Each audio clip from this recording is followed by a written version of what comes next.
আলাইকুম, তোমাদের সকলকে জানাচ্ছি এসিও চ্যানেলের পক্ষ থেকে আন্তরিক শুভেচ্ছা ও অভিনন্দন। আজকে আমরা নবম দশম শ্রেণীর ইংলিশ ফার্স্ট বুকের the time you old gypsy man পোয়েমটি নিয়ে আলোচনা করব। Time you old gypsy man পোয়েমটি লিখেছেন রালফ হডসন। তিনি 1871 সালে জন্মগ্রহণ করেন এবং 1962 সালে মৃত্যুবরণ করেন। তো চলো রালফ হডসনের লেখা time you old gypsy man পোয়েমটি পড়ি। Time you old gypsy man. Gypsy শব্দের অর্থ যাযাবর। ওল্ড শব্দের অর্থ প্রাচীন বা বৃদ্ধ। এখানে টাইমকে ওল্ড জিপসি ম্যানের সঙ্গে তুলনা করা হচ্ছে, যে সময় তুমি প্রাচীন যাযাবর মানুষদের মতো। Time you old gypsy man, সময় তুমি বৃদ্ধ বা প্রাচীন যাযাবরদের মতো। যাযাবর কারা? যাযাবর হচ্ছে যারা এক স্থানে থাকে না, যারা এক স্থান থেকে অন্য স্থানে ভ্রমণ করতে থাকে বা এক স্থান থেকে অন্য স্থানে যায়, যাদের জীবন কোনো একটা নির্দিষ্ট স্থানে থেমে থাকে না, তারা ভিন্ন ভিন্ন জায়গায় তাদের বসতি গড়ে তোলে। তাহলে এই জন্যই সময়টাকে জিপসিদের সাথে তুলনা করা হয়েছে, যাযাবরের সাথে। সময় এক স্থানে থেমে থাকে না, সে তার গতি নিয়ে সবসময় চলতেই থাকে। উইল ইউ নট স্টে, তুমি কি একদিনও জন্য থামবে না? উইল ইউ নট স্টে, তুমি কি থামবে না? Put up your caravan, caravan শব্দের অর্থ মরু যাত্রীদল, রথ বা কাফেলা। এখানে ক্যারাভান শব্দের অর্থ কাফেলা। Put up your caravan, put up শব্দের অর্থ হচ্ছে উত্তোলন করা বা গুটিয়ে নেওয়া। সময়কে বলা হচ্ছে যে হে সময়, পুট আপ ইউর ক্যারাভান, তুমি তোমার কাফেলা গুটিয়ে নাও। জাস্ট ফর আ ডে, শুধুমাত্র একটি দিনের জন্য। All things I will give you, সব কিছু, আমি তোমাকে সব কিছু দেব। Will you be my guest, guest অর্থ অতিথি, তুমি কি আমার অতিথি হবে? এখানে সময়কে বলা হচ্ছে যে আমি তোমাকে সব কিছু দেব, তুমি কি আমার অতিথি হবে? বেলস ফর ইউ জেনেট, জেনেট শব্দের অর্থ, জেনেট অর্থ হচ্ছে স্পেন দেশের ক্ষুদ্রাকায় অশ্ব বা গাধা। বেলস ফর ইউ জেনেট, তোমার অশ্বের জন্য একটা ঘন্টা ধ্বনি দেব। অফ সিলভার দ্য বেস্ট, সবচেয়ে ভালো সিলভারের, অর্থাৎ সবচেয়ে ভালো রূপো দিয়ে তৈরি ঘন্টা ধ্বনিটি আমি তোমার অশ্বের জন্য দেব। Goldsmiths shall beat you, goldsmith শব্দের অর্থ যারা সোনা প্রস্তুত করে, অর্থাৎ সোনা প্রস্তুতকারী। শ্যাল বিড ইউ, বিড শব্দের অর্থ প্রহার করা, তবে এখানে বিড তৈরি অর্থে ব্যবহৃত হয়েছে, যে goldsmith shall bid you, goldsmith তোমার জন্য তৈরি করবে গ্রেট গোল্ডেন রিং, একটা মহৎ স্বর্ণের রিং তৈরি করবে। তো এই পুরো স্টেঞ্জায় এটা বলা হচ্ছে যে সে সময় তুমি আমার অতিথি হয়ে এসো, আমি তোমার ক্ষুদ্র অশ্বের জন্য ভালো রূপোর তৈরি ঘণ্টাধ্বনি দেব এবং সোনা প্রস্তুতকারীদের থেকে তোমার জন্য সব থেকে ভালো মানের রিং তৈরি করে দেব। Peacocks shall bow to you, bow শব্দের অর্থ নমস্কার করা, সম্মান করা। পিকক্স শব্দের অর্থ ময়ূররা, অর্থাৎ ময়ূরেরা। তো এখানে সময়কে বলা হচ্ছে, টাইমকে বলা হচ্ছে যে হে টাইম, তোমাকে ময়ূরেরা সম্মান জানাবে। বউ টু ইউ, মাথা নত করে তোমাকে সম্মান জানাবে, তোমাকে নমস্কার জানাবে। লিটল বয় সিং, ছোট শিশুরা গান গাইবে।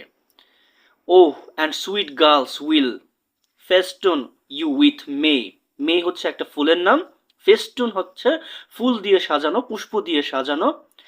ও মিষ্টি মেয়েরা তোমাকে মে ফুল দিয়ে সাজিয়ে দেবে। টাইম ইউ ওল্ড জিপসি, সময় তুমি প্রাচীন যাযাবর। ওয়াই হেস্টেন অ্যাওয়ে, হেস্টেন শব্দ অর্থ অতি দ্রুত, হেস্টেন অ্যাওয়ে শব্দ অর্থ দ্রুত চলে যাওয়া। সময়কে বলা হচ্ছে সময় তুমি প্রাচীন যাযাবর, কেন এত দ্রুত চলে যাও? Last week in Babylon, last week, last week শব্দের অর্থ গত সপ্তাহে। ইন ব্যাবিলন, ব্যাবিলন হচ্ছে একটি স্থানের নাম। লাস্ট উইক ইন ব্যাবিলন, গত সপ্তাহে ছিলে ব্যাবিলনে। Last night in Rome, Rome একটা স্থানের নাম।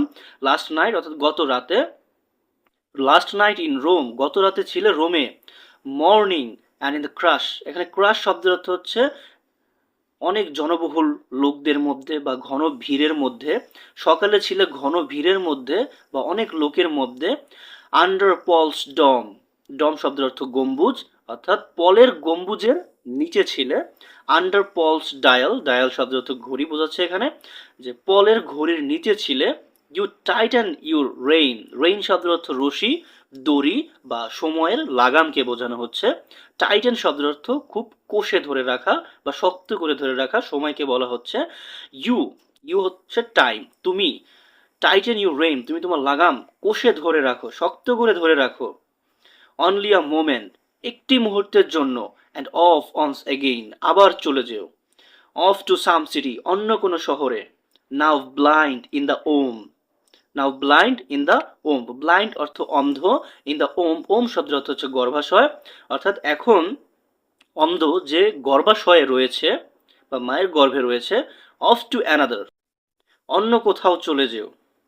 এরা দ্যাটস ইন দ্য ওম, সমাধিতে যাওয়ার পূর্বে, সে সমাধিতে যাওয়ার পূর্বে, অর্থাৎ এখন যে মাতৃগর্ভে অন্ধ অবস্থায় রয়েছে তার সমাধিতে যাওয়ার পূর্বে। অফ টু অ্যানাদার, অন্য কোথাও চলে যেও।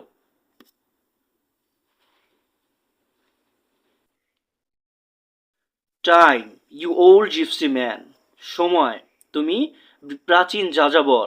উইল ইউ নট স্টে, তুমি কি থামবে না? পুট আপ ইউর ক্যারাভান, তোমার কাফেলা গুটিয়ে নাও। জাস্ট ফর আ ডে, একটি দিনের জন্য।